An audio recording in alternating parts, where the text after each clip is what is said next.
whispered ASMR horror story of the haunted Shiverwood Trailhead.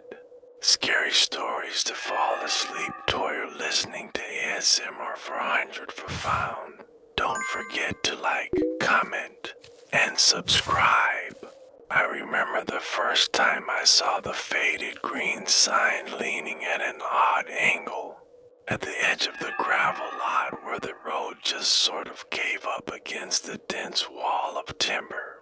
The words Shiverwood Trailhead painted in peeling white letters that looked like they had been scraped by fingernails instead of weather.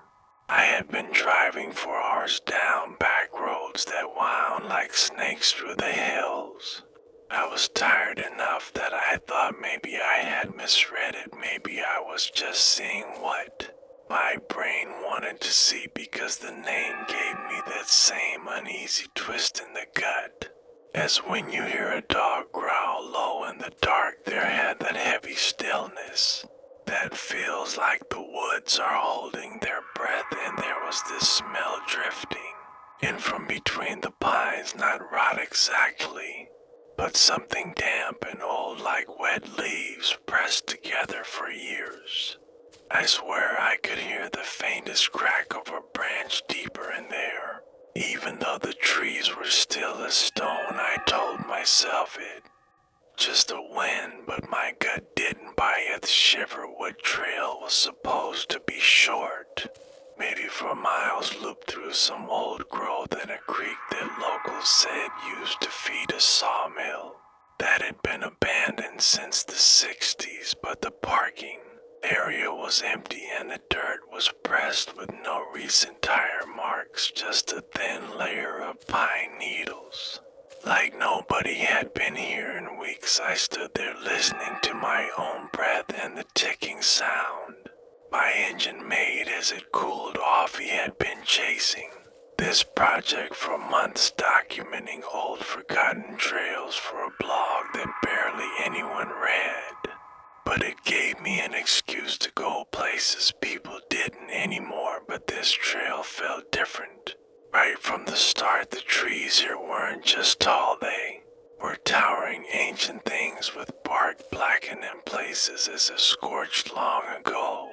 And in between the trunks there were shadows that didn't look quite right, like they were bending around something invisibly. As I stepped past the sign, my boots sinking slightly into the damp soil, I felt that subtle drop in temperature.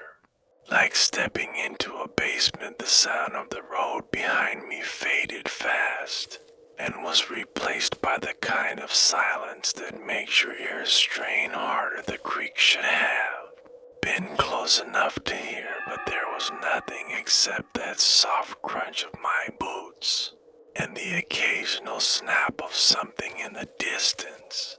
I passed what looked like the remnants of a fire.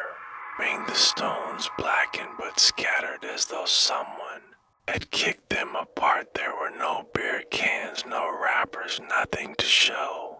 This was a place for weekend campers. It felt like whoever had been here before had left in a hurry. Without looking back about a quarter mile, and I came across the first marker. Nailed to a tree, a small wooden square with a hand-carved arrow pointing forward. But the wood was warped, the arrow gouged into it so deep the grooves were dark with age.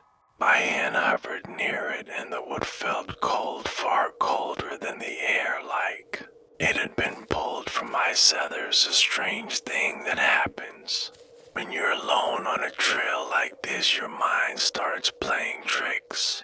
The shadows between trees seem to shift when you look away, and every snap twig sounds like a footstep just behind you. I kept glancing over my shoulder, but the path behind me looked exactly the same as it had minutes ago, a narrow ribbon of earth swallowed by the dark. Deeper I went, the more I noticed these faint etchings on certain trees, not words exactly, but symbols, jagged lines and spirals, some so faint they looked like They had been cut decades ago, others fresher and still pale against the bark. Every time I passed one, I felt that low hum in the base of my skull, like the feeling you get when an old television is on in the room. Either time I reached the old wooden bridge, the light had shifted in that strange way where it feels later than it is shadows. Stretched longer across the ground, the bridge was narrow, missing a few planks, and the creek below was sluggish, its water dark as oil and lined with mossy stones. I put my weight on the first plank, and it groaned under me, a deep, tired sound on the other side. The trail curved and disappeared into a thicket of cedar, so dense it almost looked like a wall, and I could swear there was a faint whispering drifting out from between those branches, but it wasn't words, not really, just the shape of sound. Brushing against the edge of hearing, I stood there longer than I should have before ducking into that green tunnel. Feeling the temperature drop again inside the cedar, the air smelled sharper like sap and damp wood, and the ground was softer underfoot. I could see faint impressions in the soil that could have been old footprints, but they were spaced wrong, like whoever left them had been walking with a strange uneven gait, the kind that makes your imagination run places. It shouldn't. Something moved to my left in the brush, low and quick, and my heart punched against my ribs. I froze, listening hard, but the sound stopped as if it had never been there. I kept walking, but slower now, scanning the undergrowth with every step. I couldn't shake the feeling that the trail was subtly tilting downward, even though it was supposed to loop. When I finally stepped out of the cedar tunnel, the trees opened into a small clearing where the grass was flattened in patches, as though something had been lying there recently. The air here was heavier and the smell stronger, almost metallic. My stomach turned before I even realized. There was a faint copper tang riding the breeze, the same scent you get when you cut your hand and hold it too close to your face. And that's when I noticed at the far edge of the clearing, near a half-rotted stump, something that looked like cloth, just barely visible in the grass, a dirty scrap of flannel, faded blue and torn at the edge. I bent to pick it up, and that was when I saw what was underneath. It wasn't an animal. It took a moment for my eyes to make sense of what I was looking at, because my brain wanted it to be something else, anything else, maybe a fallen branch or a twist of roots, but the shape was wrong, too clean, too deliberate. And when my fingers brushed aside the damp grass, the edge of a jawbone stared up at me, pale and smooth like porcelain, except for the dirt clinging to it. It was small, too small to be from anything in these woods that I knew of, and the teeth were intact, each one a tiny glint.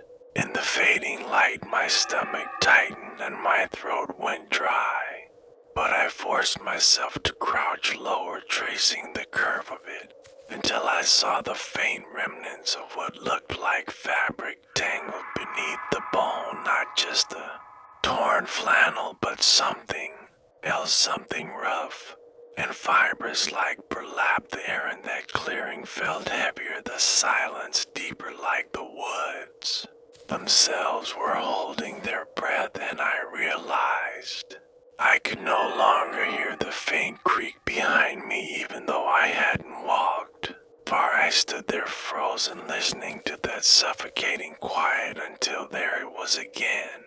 That sound, like whispering, just at the edge of hearing, not words, not language, but the rise and fall of breath pressed too close to my ear. Returned, slowly scanning the tree line, and saw nothing but a ring of trunks, their bark split and scarred. In the space between two of them, there was a darker shadow, not black exactly, but the kind of deep dim where your eyes eyes keep trying to adjust, but never do. I blinked. They seemed closer, and I took a step back without meaning to, my boot brushing against the burlap, making a soft tearing sound. That sound felt wrong here. It felt loud, too loud, like it was echoing through the trees, and that whispering stopped. All at once, the silence that replaced it was sharp, almost buzzing in my ears. I took another step back, and my heel found the soft edge of the trail. Again, my body wanting distance, even as my mind kept telling me I should document this, take a photo, mark the coordinates, but every instinct in me screamed to leave it unto Jadis. I backed toward the tree line. The light shifted again, not like clouds passing over the sun, but like something had turned the brightness down across the whole clearing, the edges of my vision dimming just enough to make my chest feel tight. I swear for the briefest moment the grass where I had found the bones seemed to pulse. Not move with wind, but pulse slow and steady like a heartbeat. The trail narrowed beyond the clearing, almost like the trees had grown in closer to each other over time. I had to duck under low branches and push aside hanging moss that clung to my jacket, leaving damp streaks, and the further I went, the more I noticed those same strange symbols carved into trunks, some overlapping as though they had been recut again and again, until the wood was raggedy. Don't know how long I walked like that, just focused on putting one boot in front of the other, until I realized the light filtering through the canopy above had shifted into that dim late evening hue, even though my watch said it was barely after 3 in the afternoon. I pulled it up closer to my face. Noticed the second hand wasn't moving at all, frozen between ticks. My pulse jumped in my throat, and I shoved it back into my pocket, trying to tell myself it was just a dead battery, but it had been working fine earlier today. Then came the smell again. That metallic tang, but heavier now, richer, like a room where blood had been spilled and left to dry, and the trail opened into another space. Though calling it a clearing didn't feel right, this place was different. The ground here was bare earth, no grass, no leaves, just dark soil packed hard and smooth in. Middle of it stood an old wooden signpost, so weathered the wood had curled at the edges. Paint long gone, replaced by crude scratches gouged deep into its face. Stepped closer, reading the lines, though they didn't form any letters. I knew. The moment I touched the post, my fingertips burned, not with heat, but with cold so sharp it felt like it was cutting. I yanked my hand back, and there on my skin, faint white lines had appeared, matching the grooves on the sign, like it had pressed its mark into meth trees around the space, lean inward just slightly, but enough that it felt like the sky above was narrowing to, and in that dim funnel of air I heard it again. Not the whispering this time, but a sound like someone dragging something heavy over dirt, slow and uneven, coming from deeper down the trail. He should have turned back. Then I know that, but I told myself maybe it was an animal, maybe it was just the sound of a fallen branch shifting in the wind, except there was no wind, not here, not now. And when I looked down at the earth, I saw something that froze my legs in place. A fresh track pressed deep into the soil, long and narrow, with claw marks at the front, each one curved inward like hooks. He followed them before I even realized I was doing it, my boots falling into each step they left, as though something in me wanted to match its pace, the dragging sound growing louder ahead until the trail bent left and the sound stopped so suddenly it felt like the woods had been holding their breath again, and now they had stopped altogether. They're in the band. The shadows were thickest. I saw another scrap of fabric, this one red and frayed at the edges, caught on a low branch, and just beneath it something pale, again but larger this time, curved and smooth like the back of a skull. I stood there staring at that pale curve, half hidden in the undergrowth, my breath slow, shallow. Not because I was trying to be quiet, but because it felt like if I breathed too loud, something would notice the red scrap above it swayed just slightly. Not from wind, but like it had been touched a moment before I crouched, keeping my weight on the balls of my feet, reaching toward the pale shape, and my fingertips brushed something smooth and called it. A bone again, but not fresh, not brittle either. Just dense and wrong in my hand. It had weight like it belonged to something that should not be walking these woods. The curve wasn't a skull exactly. Not the full dome, more like a section broken off smooth along one edge as though cut clean instead. I've shattered my thumb, traced a ridge along the surface, and I felt the faintest vibration. Not sound, not movement, but a kind of hum deep inside it that made my teeth ache. I dropped it instantly, and it landed with a muffled thud in the soft earth. In that same instant, the whispering came back stronger, closer. Not circling, but directly in front of me, though there was nothing there, only the bend in the trail, where the shadows seemed thicker than the trees should allow the track marks I had been following veered off into the undergrowth here, leading toward a darker cluster of pines, where the ground dipped into what looked like an old dry stream. I could see impressions there like something had moved along it, dragging weight. The soil pressed smooth in long streaks, and in those streaks were smaller prints, almost human. Wider the toes played, and the nails digging deep grooves into the dirty. Should have turned away, but my feet carried me forward down into that shallow cut where the air was cooler, damper, and the smell stronger like rust.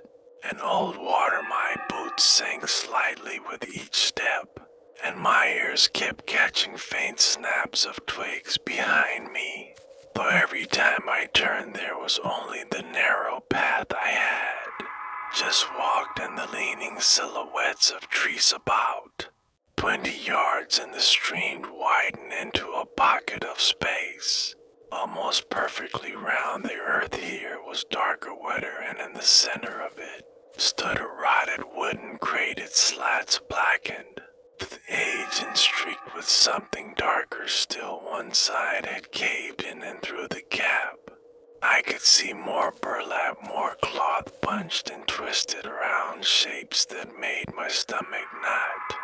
Even before I was close enough to tell, he reached out and shaking slightly and touched the burlap. It was damp, cold, and underneath my fingers I felt the contours of bone again, smaller ones arranged in ways that no natural decay would leave them. I pulled the cloth aside just enough to see the empty sockets of a skull staring back from inside the crate, and beside it another, and another. That was when I heard the first footstep behind me, not a snap or a rustle, but a clear weight settling onto the earth, slow, deliberate. My head turned inch by inch, and at the top of the stream where the trail bent I saw a shape standing between two trees, tall, almost the height of the lower branches, its outline broken by the shifting light,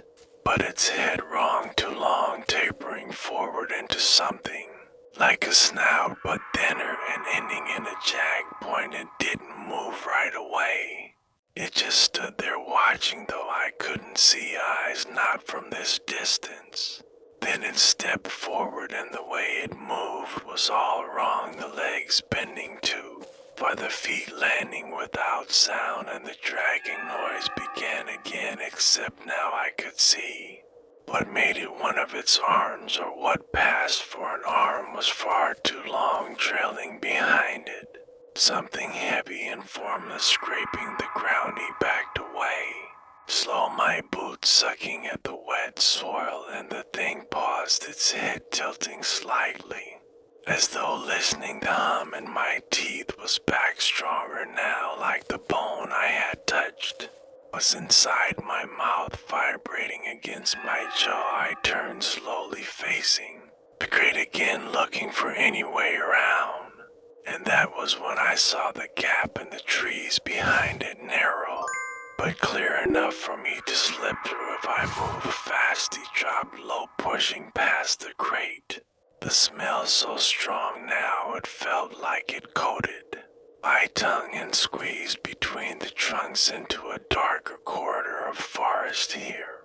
The trees grew closer, the branches knitting above to block most of the light, and the ground sloped downward sharply, forcing me to plant my boots hard with each step. The sounds behind me faded, not gone, but distant, like the thing hadn't followed. Or maybe it had just slowed. The slope ended abruptly at another clearing. Though this one felt different from the others, the earth here was scattered with stones arranged in uneven circles, each one marked with deep grooves spiraling inward. The air buzzed faintly here, like a low current running through the ground, and in the center of the largest circle was a post thicker than the sign I had seen earlier, bound in strips of leather that looked far too fresh for a place. This oldie took one step closer, and the leather strips shifted, not falling loose, but tightening around the post, just slightly, like they were reacting to me. And that was when I realized they weren't leather at all, they were skin. My legs locked the moment I understood.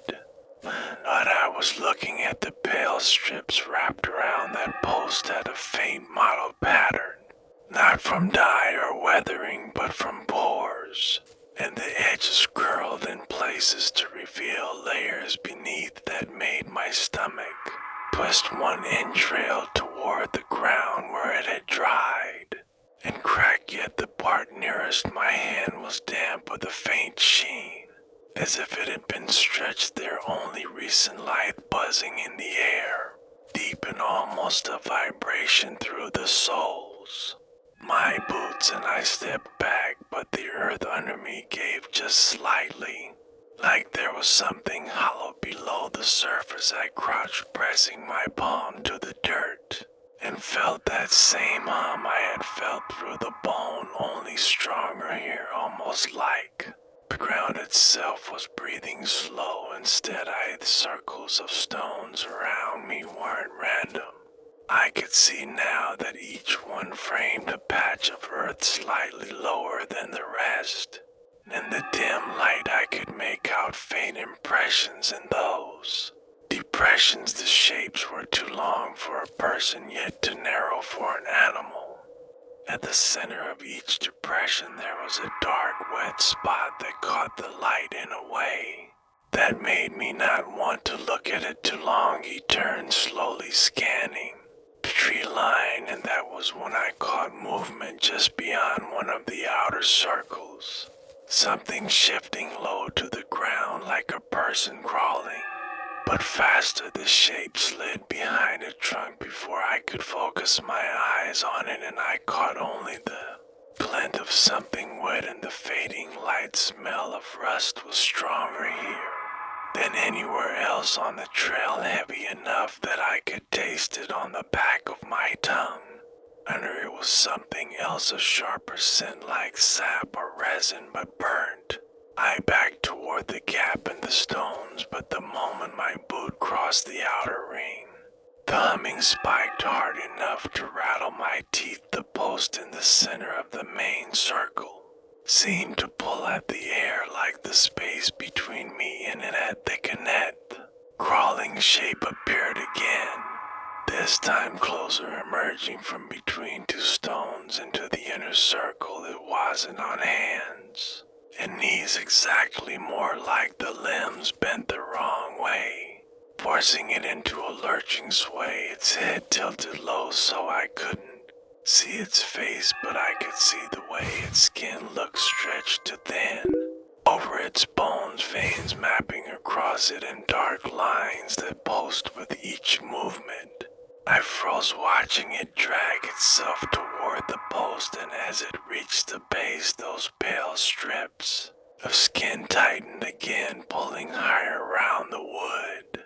Like they were being wound tighter by invisible hands, the creature placed its palm against the post.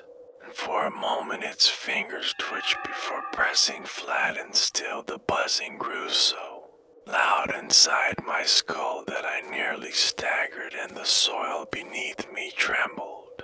As if something had shifted deep underground, it stayed like that for a long moment, and then its head turned toward me, slow, deliberate. The skin along its jaw was pulled back to far, revealing teeth that didn't quite match in shape or size, and its eyes, or what should have been eyes, were nothing but hollow pits filled with shifting black that seemed to move on its own. My body reacted before my brain did. I turned and pushed hard through the gap between the stones, forcing branches aside. As I stumbled into the thicker forest, the buzzing fading with each step, were replaced by another sound, the dragging noise again, slower this time, heavier, like whatever it was didn't need to hurry anymore. The forest here felt wrong in a different way. The air was warmer, thicker, like it had been sealed in for years. The ground was littered with fragments of wood that looked like they had been stripped from larger beams, old nails still jutting out. As I moved forward, the trees parted just enough to reveal a structure ahead, buried in the earth. It looked like the entrance to a cellar, the wood around it black with rot, the door hanging slightly open, a darkness spilling out from within that felt heavier than shadow. I stepped closer, each footfall muffled against the soft earth, and saw that the door's edge was smeared with streaks of something dark, still tacky to the touch. Inside I could make out the faint glint of something metallic deep in the gloom. The air spilling from that space was colder than the forest around it, but beneath the chill was the same scent that had been trailing me since the clearing, metallic and sharp. Somewhere behind me, branches cracked, slow, deliberate, like weight being shifted from one limb to another. I glanced over my shoulder, and the trees were still, but the gap I had just come through looked darker now, as though the shadows there were denser, hiding something just out of sight. He looked back at the cellar, the open door, like a mouth waiting to close. I knew I had two choices: stay out here in the trees where that thing was, or go down into whatever waited below. We stepped inside. The wooden steps groaned beneath my weight, each one bowing just enough to make me feel the give of damp rot, and with every creak I expected the whole thing to collapse. The air inside was different than I expected, colder, yes, but not stale, not kind of closed space that has been left untouched for decades. Instead, it felt like something had been moving in here recently, breathing in here. The scent was stronger now, that sharp copper tang layered over with something sour and earthy, like moss left to fester in standing water. The dim light from the open door faded quickly, and soon I was relying on the thin beam from my flashlight, its narrow cone cutting through the dark to reveal walls lined with shelves, some collapsed, some still holding jars thick with cloudy liquid inside those jars. I could just make out the outlines of things too distorted to name, some with curled shapes that looked like claws, others smooth and rounded with faint lines that might have been vines. The floor was damp in places, soft enough that my boots sank slightly. I could hear the faint sucking sound as I lifted each step. The hum that had followed me through the forest was quieter here, but it hadn't gone away. It had just settled deeper, like it was coming from the wood around me instead of the air, and sometimes it rose in a faint pulse that made the wall seem to shift inward. At the far end of the cellar, a narrow table stood crooked under the weight of a bundle wrapped in burlap, tied with strips of fabric that looked suspiciously like flannel.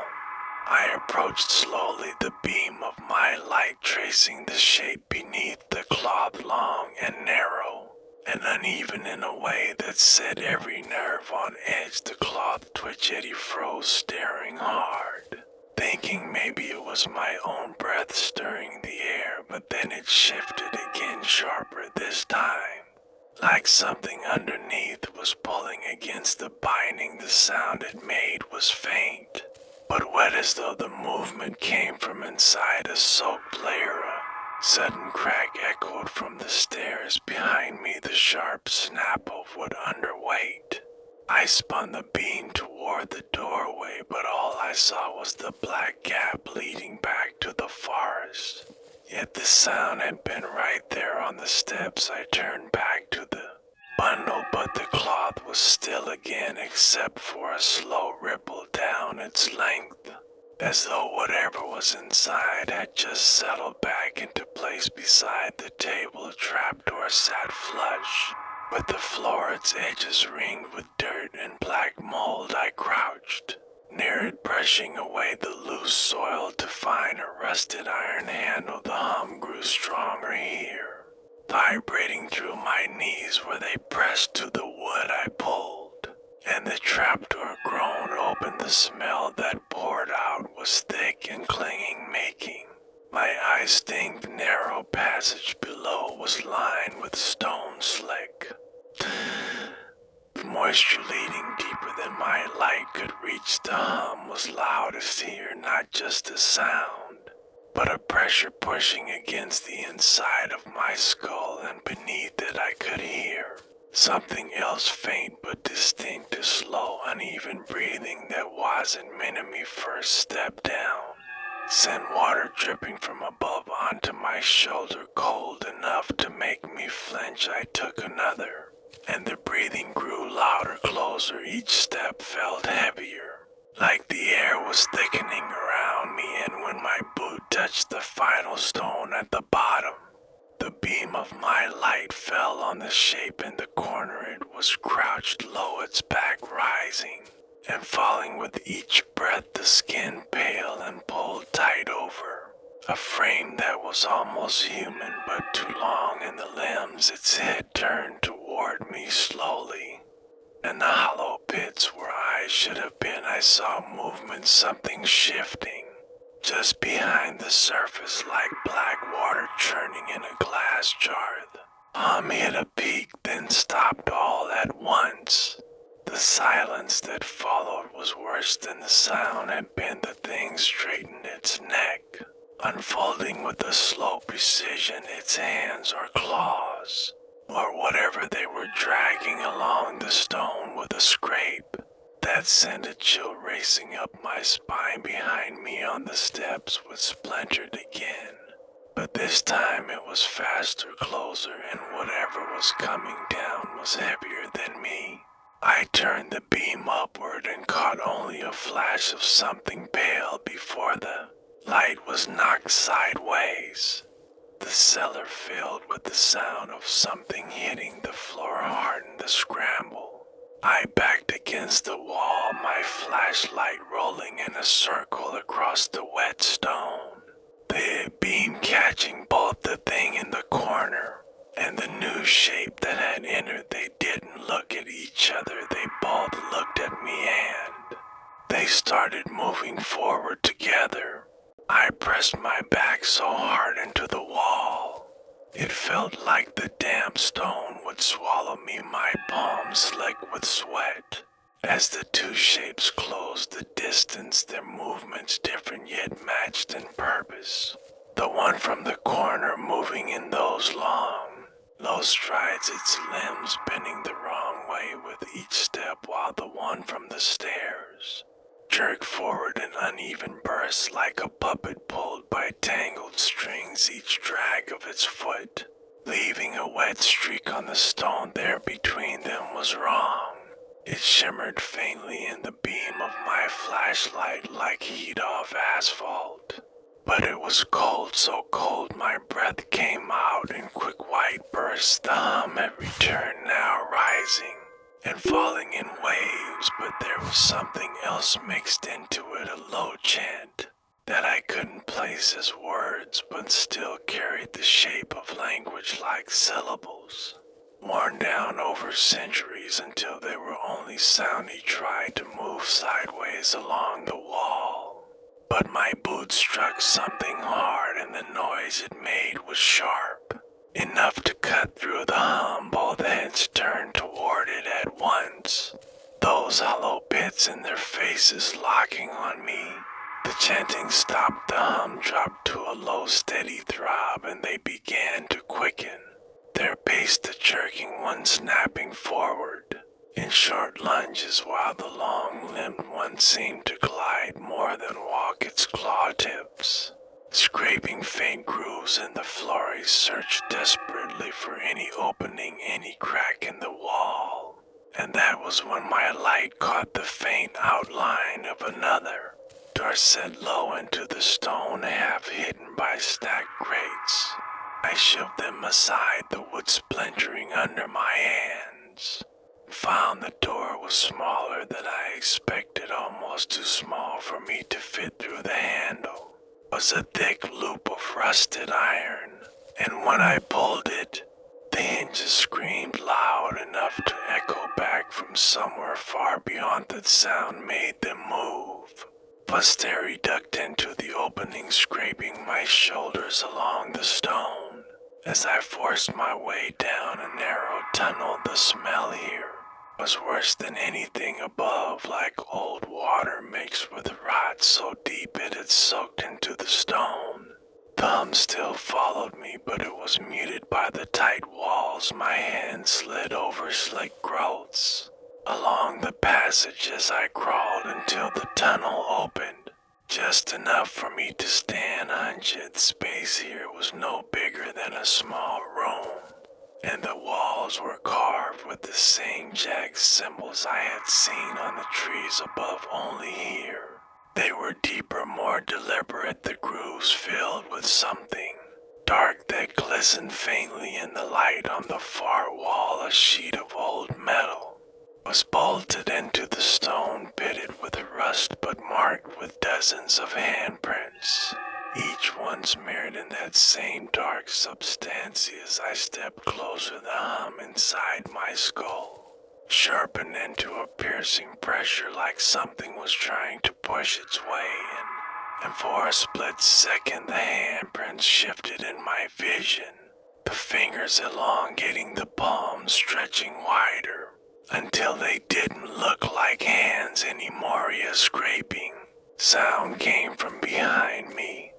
I turned to see the tunnel entrance was darker now, something filling it inch by inch, a long arm bending to pull the rest of its body through the clawed fingers, digging into the stone for purchase. Behind it, in the cramped space, I could hear the jerking one forcing its way forward, the sound of bone grinding against the wall. See back toward the far wall, my hand brushing against the carved symbols, and the moment my skin touched them, the hum cut out completely, leaving only the sound of my breathing and the scrape of claws. I looked down and saw my fingertips wet with that same dark substance, and when I turned my head, the metal sheet on the wall was no longer covered in handprints, but with shapes moving, under its surface like something was pressing against it from the other side.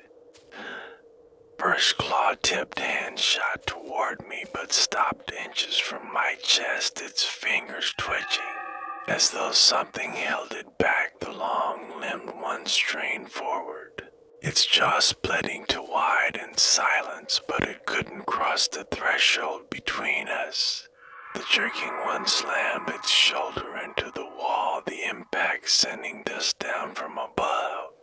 Yet still neither could take that final step. The hum returned, but now it was inside the metal sheet behind me, and the shapes pressing against it, or forming into clearer outlines, not quite human, not quite anything I could name. The metal began to bow outward in slow pulses, like it was breathing with me standing at its center, and then the wall behind the sheet gave way. The pull was instant and violent, the air rushing past me into that sudden opening, dragging me with it, my boots scraping stone as I was sucked backward into a black so complete the light from my flashlight seemed to vanish before it touched anything. My ears filled with a sound, like hundreds of voices whispering at once, not to me but around me, as though I were moving through them. When my feet finally struck solid ground again, it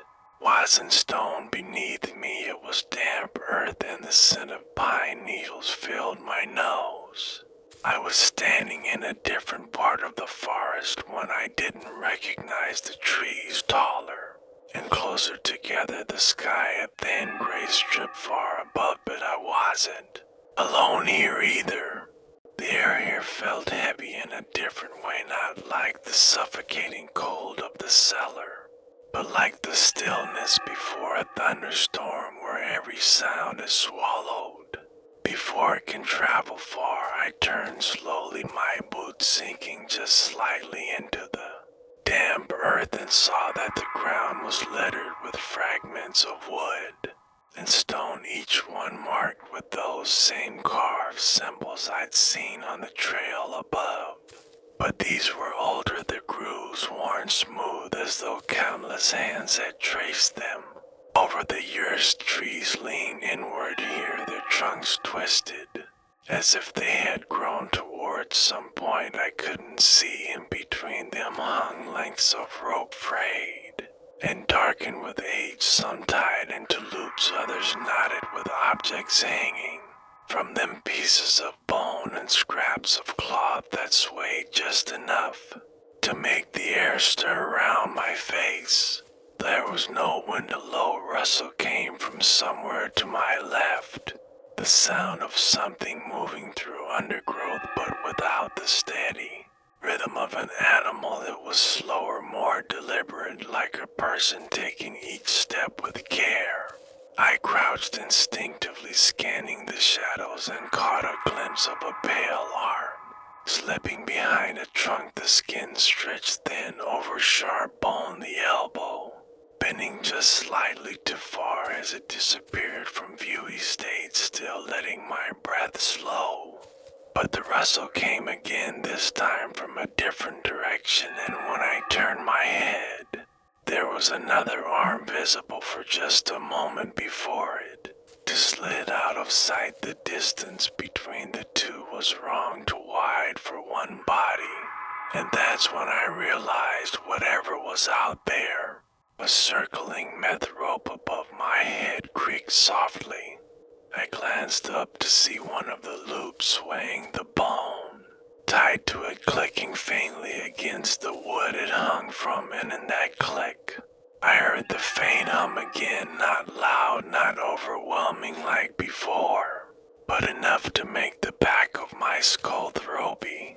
Began to move, keeping low, waving between the trees, but the ropes grew thicker here, some strung so low I had to duck beneath them, each one carrying its own strange weight. A jawbone here, a strip of faded denim, there a child's shoe coated in moss and dirt, my boots crunching softly on layers of pine.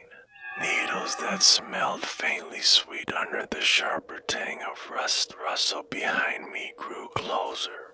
I risked a glance over my shoulder, catching the full shape of one of them for the first time. It stood just far enough into the shadows that I couldn't see its face, but I could make out the jut of its shoulders, the way its arms hung too long. Its hands almost brushing the ground as it tilted its head toward me in a slow, unnatural angling. Turned back forward and froze because there was another one standing ahead between two trees. This one taller, its head nearly brushing a low branch. Its arms bent upward, clutching a length of rope that vanished into the canopy above the hum. Grew sharper like a taut wire being plugged in. The rope in its hands tightened, pulling something down from above. What descended was not a branch, not an object at all, but another figure smaller, its limbs drawn and tight, its skin the same pale stretched look as the others, but its eyes were wide and fixed on me. Though they didn't blink, the rope was knotted around its chest, ankles suspending it just above the ground, and as the taller one adjusted its grip, the smaller figure twisted slowly in the air, its gaze never leaving Mineth.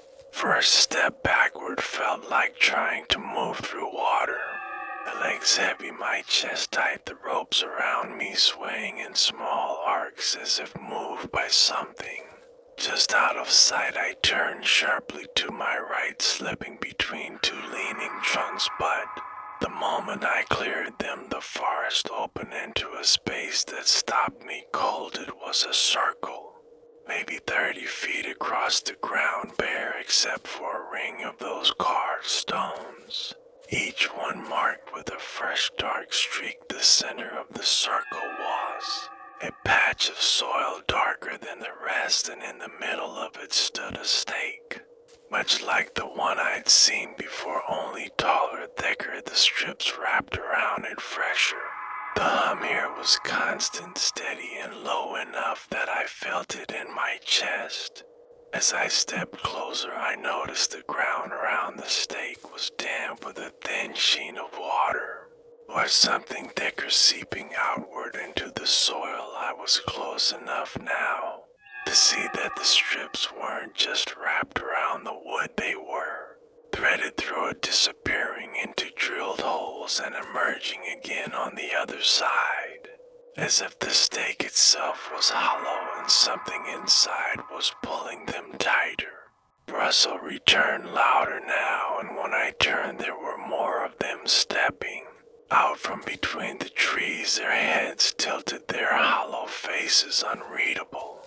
The tallest of them holding the rope that led upward into the canopy. I didn't look to see what it was attached to this time. Instead, I stepped backward toward the stake, thinking maybe the same threshold that had stopped them before might exist here too.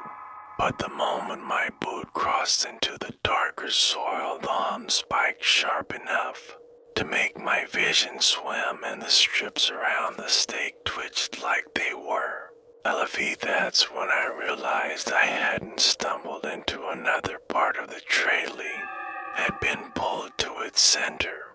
The soil beneath my boots felt soft, but not like earth, more like something that had been turned over and over until whatever was underneath had been buried deep, yet never forgotten. The dampness seeped through the seams of my boots, chilling my feet as if the ground itself was aware of my presence and wanted me to feel its cold pulse. The figures around the circle didn't move any closer, but their heads began to tilt in unison, each one shifting to the same unnatural angle, their long arms dangling motionless at their sides. And though the air was still, ropes above began to sway, slow and deliberate, like the trees themselves were breathing. I kept my eyes on the stake. It stood just taller than me, the strips woven through it, pulled pulsing faintly as though something inside was drawing breath. The carved symbols at its base glistened with that same dark sheen. When I leaned closer, the hum in my chest deepened, vibrating in a way that made my teeth etch at the air was a sound. Beneath the hum, faint at first, but growing clearer as I focused on it, a slow dragging scrape like wood against stone, and with each scrape the strips pulled tighter through the stake. Knelt slowly, brushing my fingers against one, and instantly regretted it. The texture wasn't fabric or leather, it was warm and slick. When I pulled my hand back, my fingertips glistened faintly red. But there was no visible cut. The tallest figure moved first, stepping just to the edge of the circle, its feet pressing into the moss without making a sound. It lifted one hand. I saw its fingers were bound together at the knuckles with thin twine. The tips blackened, as though burned. It pointed not at me but at the stake, and as it did, the smaller figure, still suspended by rope above, began to twist faster, its limbs bending in ways they shouldn't. Then it opened around its chest, groaning under the strength. Ground beneath me trembled, a subtle vibration at first, then a deeper shudder that made the stones around the circle shift in place. Something beneath was moving closer. I stepped back from the stake, but the moment my foot hit the edge of the darker soil, the hum sharpened into a piercing tone, freezing me in place, my legs locking like the sound was holding my muscles. Beneath the stake, the soil began to bulge and split, the dark sheen spreading outward as cracks formed between the stones. The strips tightened one last time, and with a sound like wet fabric tearing the ground open, a narrow gap no wider than my arm, something inside moved its surface like and pale, coiling upward around the stake in slow spirals. It wasn't rope, it wasn't vine. It was something alive, its texture like muscle sheathed in wet bark, and as it rose higher, I saw the symbols on the stake mirrored along its length as though carved into its flesh. Long before it was buried here, its tip split open, revealing an eye cloudy and veined, but still tracking as it turned toward Meth. Tallest figure took another step forward, this time lifting both arms, and the others followed, each one raising their bound hands toward the canopy above. The rope swayed harder now, the objects tied to them clattering faintly in the still air, and as the sound built, the eye around the stake dilated, the hum shifting into a low chant that wasn't coming from their mouths but from the ground itself. I felt something brush against my ankle, a cold, wet coil winding around my leg with a deliberate slowness, like it wanted me to feel each inch of its grip. I reached for my knife, but before I could draw it, the smaller suspended figure dropped suddenly to the ground, landing on hands and feet.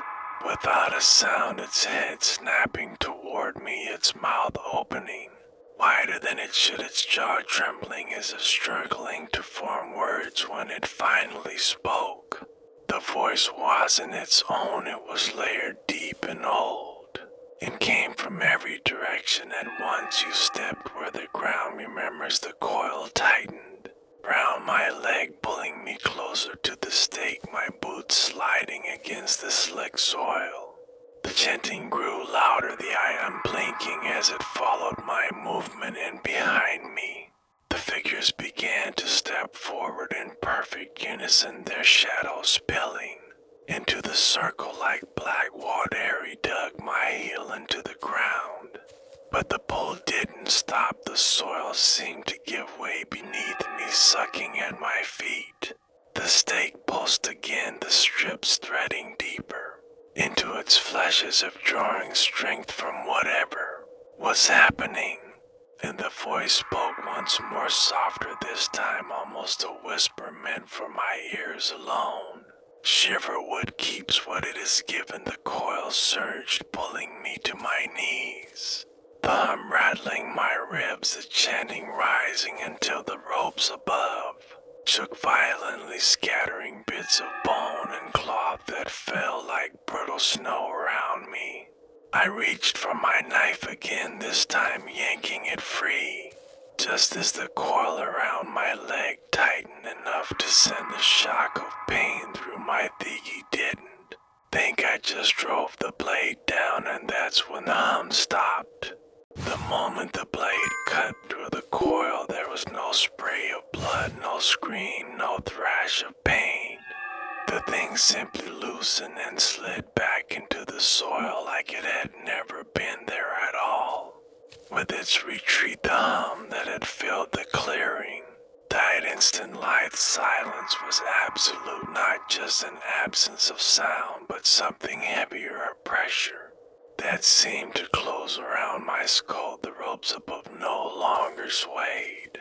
The figure stopped mid-step, frozen in positions that looked almost human, but not quite. Their tilted heads holding perfectly still, their bound fingers hanging useless at their sides. Even the wind had stopped.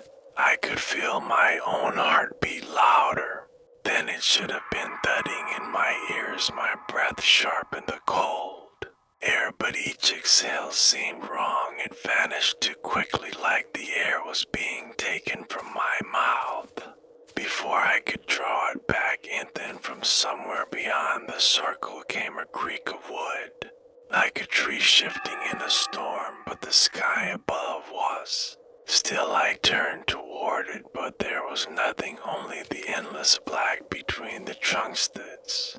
And I noticed the smallest figure wasn't where it had been. Its rope lay slack on the ground, still tied to nothing but air. The space where it had stood was empty, but the soil there was darker, damp, like something had stood there for a very long time and only just stepped away. He spun back toward the stake and froze. The eye that had been tracking me before was gone. The split flesh sealed over, but the strip still embedded but unmoving. The stake itself leaned ever so slightly, as though something deep underground had shifted and pulled it out of place. The tallest figure lowered its arms slowly, and when it did, the others followed in perfect mirrored motion, their feet shuffling forward in unison. The silence held no rustle, no crunch of soil underfoot. It was like they were crossing the ground without touching it. And Allie stepped back toward the outer stones, but the moment my boot crossed the first one, the world shifted. The trees beyond the circle blurred their shapes, bending into impossible angles, the canopy above folding in on itself, ropes above stretching upward into a blackness that wasn't sky. A thin voice whispered from directly behind my ear, close enough that I felt the air of it on my neck. "You've broken the hum." I spun with my knife ready, but there was no one there. Only the smaller figure crouched 10 feet away, its head still tilted at that sharp angle, its mouth shut now, though the whisper had been in that same deep layered tone. I took a step toward it, and it scuttled backward in a way that wasn't human, all limbs moving too fast and too low to the ground before vanishing into the warped tree's tallest figure stopped just short of me, its face so close I could see the faint pale texture beneath the hood, not skin exactly, but something like bark, smoothed flat. Its eyes to deep hollows that reflected nothing yet. Oh, it leaned forward and I heard the whisper again, but this time it was inside my skull. Silence wakes what was buried. The soil around the stake began to tremble again, but without the hum. It wasn't rhythmic or slow, it was chaotic. The cracks spreading outward across the clearing, the strips pulling loose from the stake one by one falling to the ground. The wet thuds, each piece twitching faintly before going still. A thin vibration traveled through the ground into my knees, then my spine.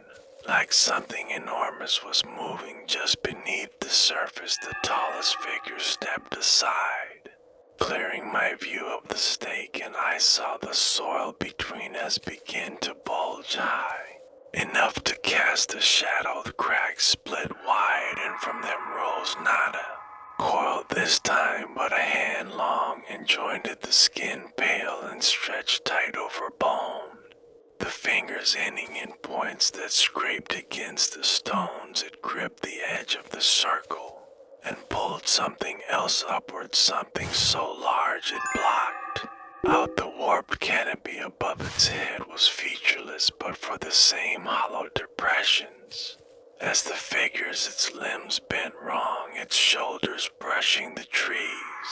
As it straightened, the silence deepened as it turned toward me, and I realized in the absence of the hum, this was the thing the forest had been keeping asleep. When it took its first step forward, the figures all knelt in unison, heads bowed to the ground. In the absence of any other sound, I heard the sharp crack of the stones beneath its weight, and then it began to move faster. It came at me without hesitation, each step closing the distance in ways my mind couldn't measure, the space between us shrinking not by stride, but like the air itself was being pulled out from under my feet. I stumbled back, but my boots felt caught in the soil as if the earth didn't want to let me go. Hollow pits where its eyes should have been seemed to pull at my thoughts, like they were trying to drag something out of me.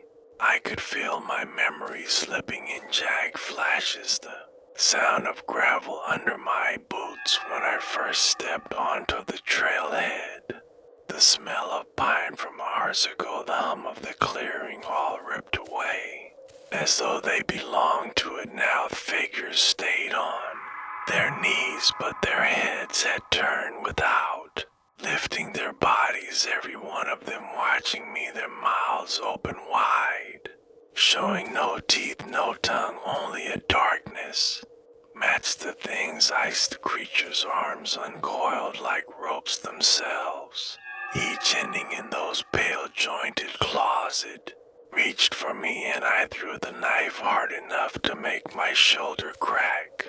The blade vanished into that stretched skin, and the sound it made wasn't pain. It was relief, like a sigh that rattled the ground. The claws stopped inches from my face. The tallest figure rose then and stepped into the space between me and the creature, placing its bark-like palm against the thing's chest. It whispered in that deep layered tone, and though I couldn't understand the words, the meaning burned in my men. Not yet. The creature tilted its head like a predator, deciding whether to keep chasing or let its prey run. Then without warning, it began to sink back into the ground, the soil swallowing it in a slow spiral until nothing was left but the hand, which lingered just long enough for one finger to curl toward me in a beckoning gesture. Before vanishing entirely, the tallest figure turned to me, and this time I could hear the voice in the air. Not just my skull, you have touched the circle, you will carry it until it wakes again. The ropes above snapped all at once, their frayed ends dropping into the soil where they sank instantly. The kneeling figures collapsed into heaps of dry leaves and splintered wood, their hoods folding inward until there was nothing but piles that looked centuries old. He didn't run at first, my legs wouldn't move. I had the sickening sense that running would draw something's attention, but the forest around me had shifted back to its original shape, canopy open, the wind moving again, the hum gone completely. I took one step back, then another, until the stones were behind meth trail that had led me here was still there. But it felt wrong, stretched somehow, the light fading too quickly like dusk had skipped straight to night. I walked until my knees shook, until my throat burned with cold air, and still the trail kept winding when I finally saw the wooden post of the trailhead. Again my stomach turned, the carved letters still read Shiverwood, but the sign was warped as if it had been buried and dug up over. And over the edges wet with dark soil, I stepped past it onto the gravel lot. But my truck was gone, the lot empty except for one thing. The knife I'd thrown was sticking upright in the dirt at the center of the lot. The blade clean, the handle damp with something that smelled like pine sap. I didn't touch it. I just kept walking past the lot into the dark road. Beyond, not looking back even when I heard the faintest hum return. Far off in the trees, you've never gone back, but sometimes at night when the wind drops completely, I swear I hear it again, not in the woods, but somewhere under my house. I know exactly what's waiting for the silence to be broken.